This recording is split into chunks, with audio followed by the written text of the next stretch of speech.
Salam müəllimlər, hər vaxtınız xeyirli olsun. İndi isə biz fiziki hərəkətlərin növləri və əsas formalarının 4-cü hissəsinə keçid edirik. 4-cü hissədə isə biz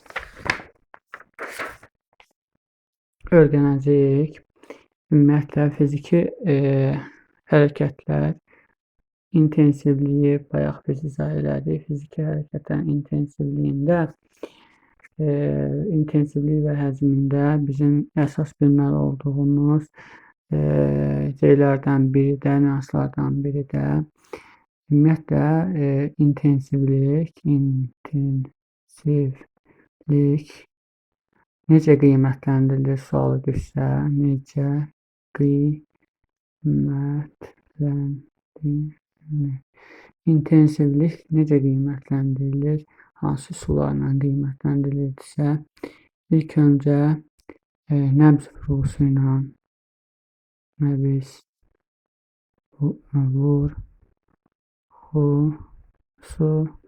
ilə bu 1. 2. Nəfəs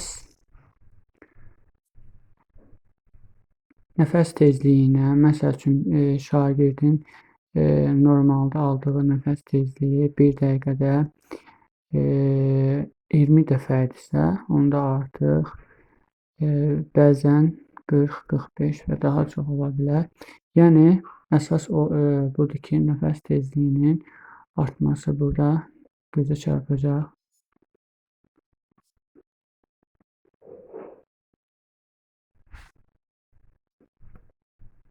Nəfəs tezliyinin artımı. 3. Sərf olunan enerji.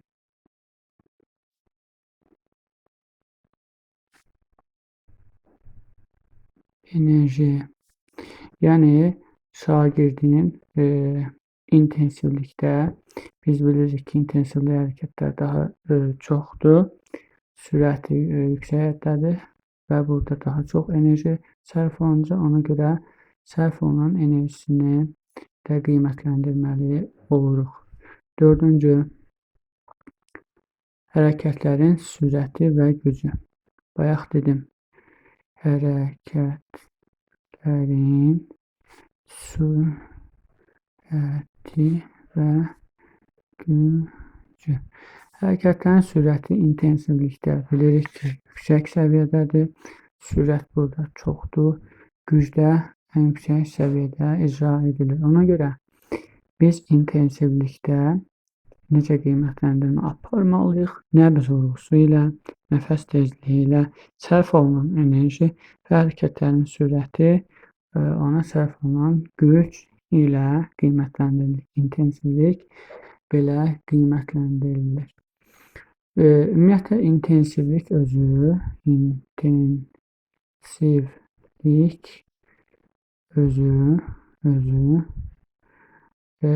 də 3 qrupa bölünür. Aşağı intensivlikli,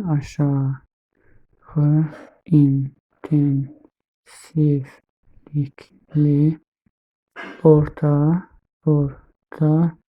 intensivlikli və yuxarı intensivlikli hərəkətlər. Məsəl üçün, aşağı intensivlikli hərəkət dedikdə yeriyiş, orta intensivlikli dedikdə orta templə qaçış, yuxarı intensivlik dedikdə isə sürətli qaçış nəzərdə tuta bilərik. İndi gəldik yorulmaya. Yorulma nədir? Yorulma fiziki yükün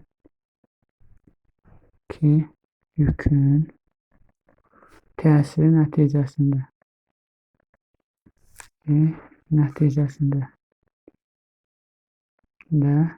yaranan əzələmizin müvəqqəti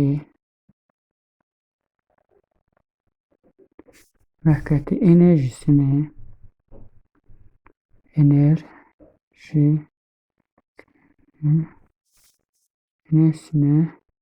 itirməsi ilə nəticələnən formasıdır. Yəni yorulma deyəndə biz deyək ki, normalda bizim əzələmizdə enerji var. Həmin enerji biz fiziki yüklə məşğul olduq, bədənimizə fiziki yük veririk. Təbii ki, əzələmizdəki həmin enerji azalmağa başlayacaq və biz hərəkətimiz azalacaq və ya tam məhdudlaşacaq. Bu yorulma deməkdir. Düzdür, bu müəyyən vaxtdan sonra, istirahətdən sonra əzələ yenə öz gücünü bərpa edir. Amma yəni yorulma nədir desək, fiziki yük təsiri nəticəsində yaranan əzələlərin müvəqqəti enerji itirməsi ilə nəticələnən formasıdır. Yəni fiziki yük, məsəl üçün belə izah edeyim ki, biz 10 dənə jim elədik, 11-cini ya bacarmadıq, ya da çox çətinliklə elədik. Bu deməkdir ki, bizim əzələmiz yorulub. Başqa bir misal, biz 100 metrəni sürətli qaçdıq, amma 150 metrəni sürətli qaça bilmədik. Bu da o deməkdir ki, bizim əzələ gücümüz, əzələ enerjimiz azalıb və yorulma başlayıb. Ümumiyyətlə, yorulma beyin siqnalları nəticəsində əzələyə ötürülən çox sürətli impulslar nəticəsində yaranan bir prosesdir. Həmin sinirlər vasitəsilə beyin əzələyə siqnal ötürməsə, insan hətta həyatını itirə bilər, belə deyim. Çünki bu yorulma özü insan bədəninin bir müdafiəsi deməkdir ki, əzələ yoruldu, artıq fiziki yüklə məşğul olmağa beyin müvəqqəti icazə vermir. Biz şagirdlərə fiziki yük verəndə var az fiziki yük, var orta fiziki yük, var yuxarı şiddətli fiziki yük. Normal biz fiziki yük versək, şagirdin ürək döyüntüsünün sayı 100-120 vurğu təxmini belə olacaq. Orta fiziki yük versək 130-150 olacaq. Ağır nisbətən fiziki yük versək isə 150 vurğudan artıq olacaq. Amma şagirdin bu fiziki yüklər nəticəsində ürək vurğularının sayı sonradan əvvəlki vəziyyətinə bərpa olmalıdır. Bu bərpa 8-10 dəqiqə müddətində olmalıdır. Amma idmançılarda isə bu göstərici bədən gücü, qan-damar sistemi, sinir sistemi güclü olduğu üçün, əzələ enerji ehtiyatı çox olduğu üçün, akciğer həyatı tutumu çox olduğu üçün bu vurğular idmançılarda tam aşağıdır. Çünki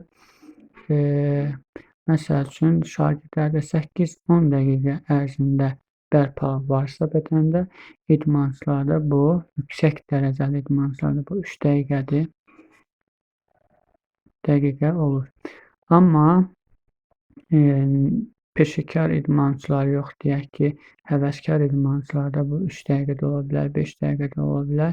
Amma yaxşı nəticə 3 dəqiqə bərpa deməkdir.